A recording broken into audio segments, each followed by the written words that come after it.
We come now to our scripture text, and if last week's tale from the Torah about Sarah's startling gift of laughter, if that was supposed to make us laugh, then I think today's story, there are two faithful responses: tears of grief and outrage, and silence, stunned, and the silence of deep listening.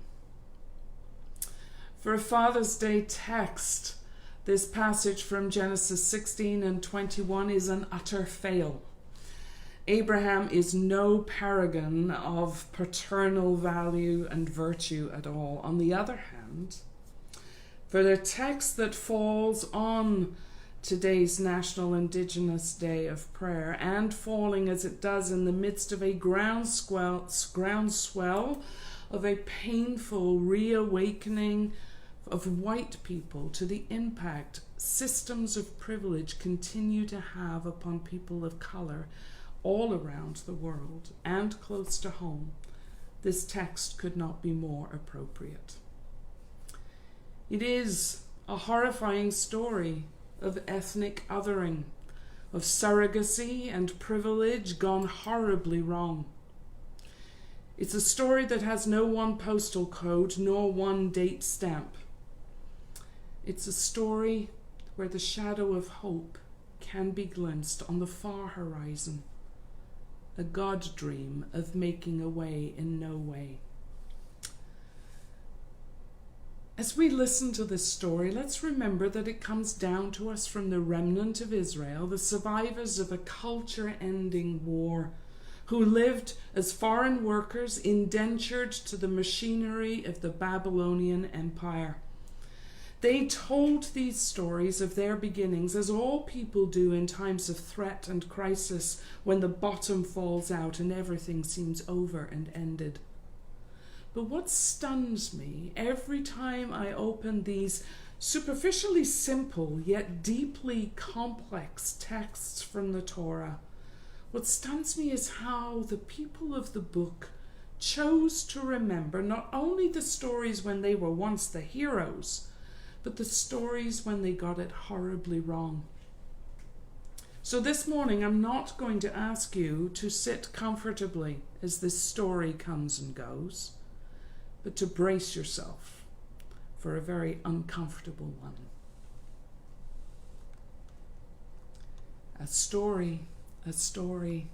Let it come, let it go. Long before the day that Sarah laughed, but long after Abraham had counted stars and sand to imagine the descendants God the Holy One had promised him, Sarah took matters into her own hands. She had a slave girl, a foreigner from Egypt, whom she called, for convenience, Hagar, the foreigner. Sarah told Abraham, "Here, take this woman as my surrogate. See if you can father a child for me through her body." And it was so. Hagar, the foreigner, the Egyptian slave girl, became pregnant by her mistress's husband. Hagar glowed and gloated some in Sarah's service. Sarah's privilege challenged, she became jealous and fearful, blaming, and she railed at Abraham, who told her, Sarah, to solve her own problem as she saw fit. So Sarah made Hagar's life such a misery, such a torture, that Hagar, fearing for her life and that of her unborn child, ran away to the wilderness, where God's mouthpiece messenger, an angel we might call it, found her by the spring called Wadi Shur. "Hagar, slave girl of Sarah, why are you out here where nothing lives?" said the messenger of God. And she answered, "I'm fleeing from my mistress. I am scared for my life." And the messenger replied, "Return to Sarah's tents for the sake of your unborn babe. For I declare to you that Abraham's promise falls on the child you carry too, and he will live, and he will be named Ishmael. God hears, and he will be the father of a nation as numberless as the sand." So Hagar returned to the tents and the taunts of Sarah, and her son was born, and they called him Ishmael. And he grew in the household of the man who had fathered him, Abraham. In time, years later, 9 months after the day that Sarah laughed, Sarah herself gave birth to the son of her own body, the second son of Abraham, and they named him Laughter, Isaac. The household of the old man grew, and his riches were many, and it seems that God's promise to him was assured. Now on the day of Isaac's weaning, Sarah watched the surrogate child, born by the foreigner Hagar, playing with her son, and she saw trouble. She said to Abraham, "Cast that foreigner out, along with her son. They are no longer needed." Now Abraham was distressed for his firstborn boy. Could he do as Sarah demanded? But the voice of God in his soul told him not to fear for the fate of son or mother, saying, "God's promise lands on both boys. Both will father nations." So he rose early the next morning, and taking bread and a skin of water, put them on the shoulder of Hagar and sent her on her way with her child. And again Hagar went out into the wilderness, wandering lost around the desert of Beersheba.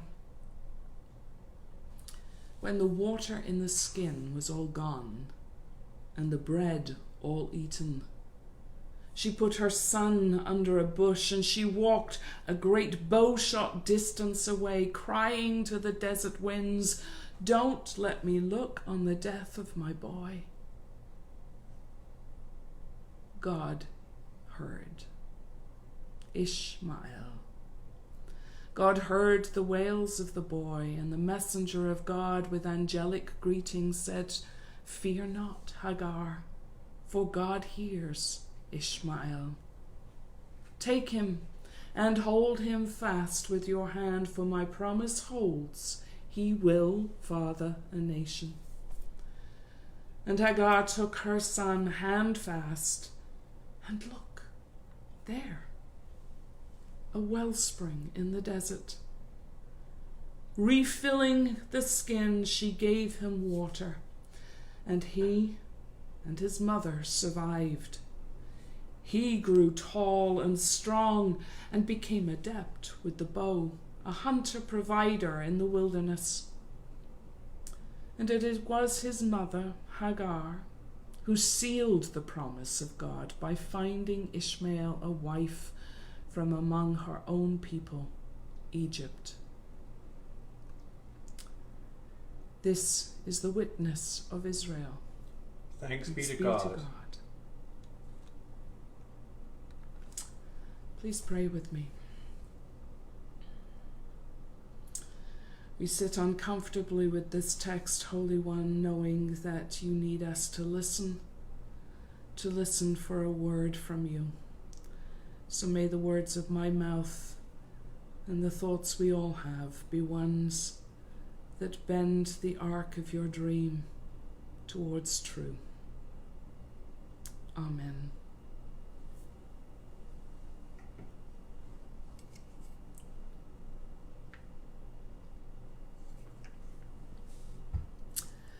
As I said to my cameraman, my husband Norman, over breakfast yesterday, this is not and cannot be the sermon on race, beginning, middle, and tied with a bow ending. I think the image I used was it's a snowflake on the tip of an iceberg, of a story that is millennia, not centuries in the making. the story of the shameful, unholy treatment by those with more power over the other. And as I said in my introduction to this painful narrative, I find it amazing and instructive that in remembering their beginnings, these biblical writers choose to include stories of what a medieval Jewish scholar Rambam calls the sins of our ancestors. Rambam makes no attempt to soften or explain away or justify Sarah's privileged pouting that puts lives in danger, nor of Abraham's passive, infanticidal complicity. This is a cautionary tale that, as a contemporary rabbi, David Foreman, says, holds up a mirror to warn us, all of us, God's blessed descendants of Abraham and Sarah, not to do the same as they did to the stranger in our midst. The way the biblical text is written is profound, because nestled in each carefully chosen word of this Hagar's abuse as a chattel, a surrogate, a foreigner, a woman, and of her son, who's a pawn, seen as a threat merely by his very existence. In these are the seeds sown of this story's catastrophic reversal and repetition as the Torah progresses. And as it does, we see Abraham and Isaac's descendants century later, who are no longer powerful, and they fall victim to drought and famine, a lack of water and bread. And that leads them where? To the land of Hagar and Ishmael's descendants in the Nile Delta, Egypt. There in Egypt they become Hagarim, the stranger. There they are taunted, tormented, and oppressed, until what? God hears their plight and tells them to flee with bread on their shoulder and to rely on God's providence of water in a forbidding wilderness. And this cycle repeats century after century. Abraham's descendants, once slaves, now come to the land of promise, and they are now the people of David and Solomon. And as the parade of kings comes and goes after Solomon, and as they become complacent and complicit in the mistreatment of aliens, strangers, widows, and orphans, we know this because of the railing of the prophets of that period. And as new empires rise, like Assyria and then Babylon, yet again, at the time that these texts were written down, Isaac's descendants now weep by the waters of Babylon, wondering how yet again they are the ones called foreign, mistreated, and maligned. It is gutsy for the grandmothers and the grandfathers when they were asked by the rivers of Babylon for stories of comfort and belonging, that these wise ones told not only the story of God's promise and blessing, but they tell this story too. That they lean into this original sin of human nature, our tendency to treat what we have been given by the grace of God as a right, and to believe that we have a right not to share what we've been given by the grace of God, especially with the other.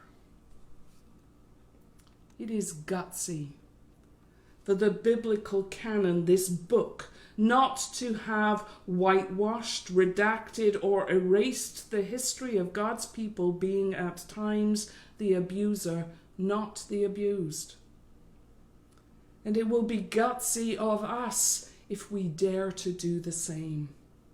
If we dare to listen to the Hagars, the anguish of all others, and then to tell the story even as it places us alongside Sarah and Abraham, complicit in a system of oppression, maybe not of our making, but one from which we nonetheless benefit at the expense of those whom God seems most particularly concerned that we lift up, welcome, and call friend, not stranger.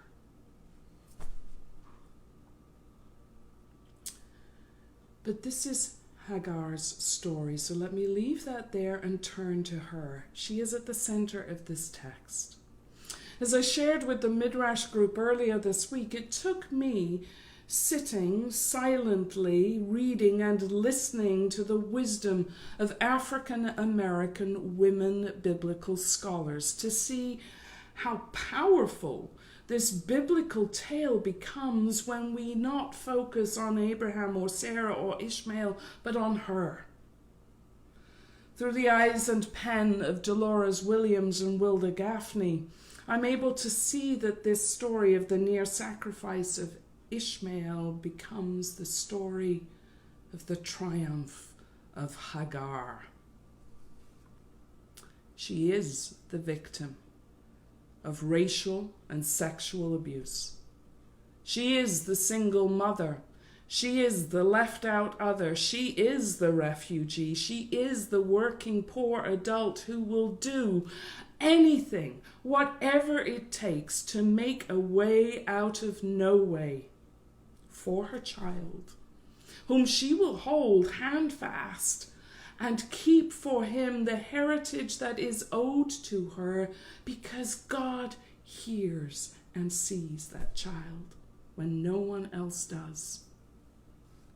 And she becomes the mother of nations. Hagar turned Hajar, the splendid one in the Islamic tradition, because she is prepared to look God in the eye and to wrestle a blessing not for herself but for her descendants.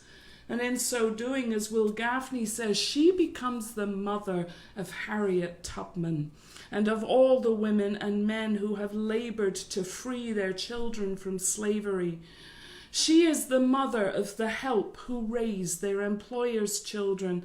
She is the mother of the fiercely protective mom of teenage boys whose lives are seen as threatening just because their bodies are tall and brown or red or black. And we, if we are Sarah and Abraham, we must be silenced by her determined survival until we can say amen to God's wish, God's dream, that she and her children survive, that Hagar and Ishmael and all like them thrive.